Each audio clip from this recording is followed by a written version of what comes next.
Attention all senior citizens, dagdag discount, totoo ba? Ating alamin. Magandang araw po sa ating manonood and welcome po muli dito sa ating channel na Chaz Infos and Updates.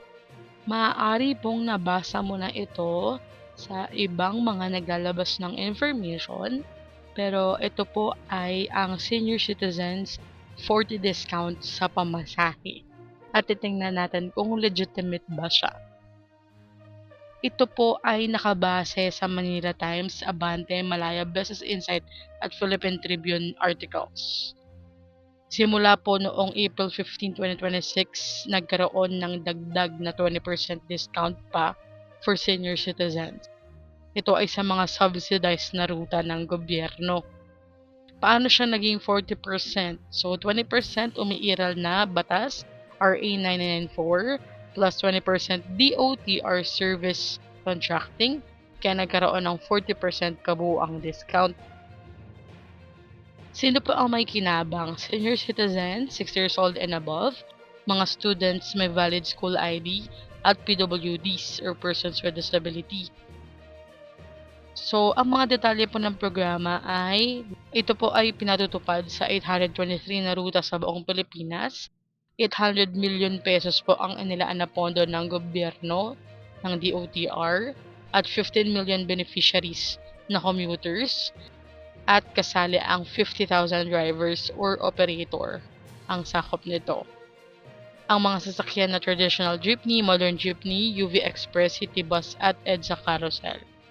Meron pong GPS monitoring na ginagamit. Ito ay device na nakakabit sa bawat sasakyan. Nire-record ang distansyang nilakbay para matiyak na ang mga LTFRB franchise units lamang ang mga katanggap ng subsidiya.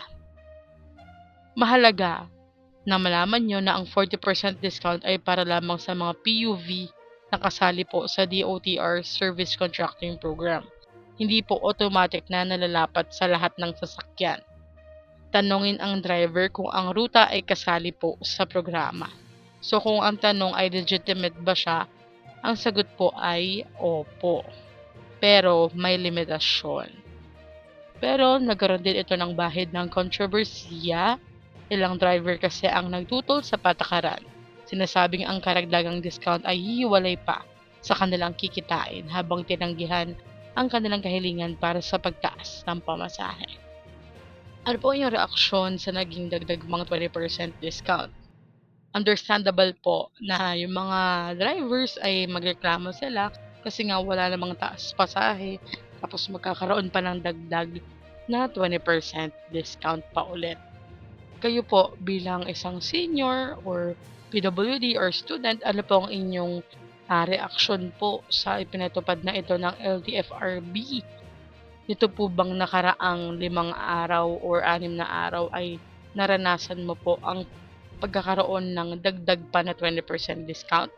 Muli po tandaan natin, ito po ay hindi sa lahat ng jeep, lahat ng PUV, kundi pili lang din dun lang sa kasali sa programang subsidized ng government or under the LTFRB Service Contracting Program. Hanggang dito na lamang po muna. Ito ang Chaz Infos and Updates. I-like, share, and subscribe para kayo ay updated. God bless po and have a nice day.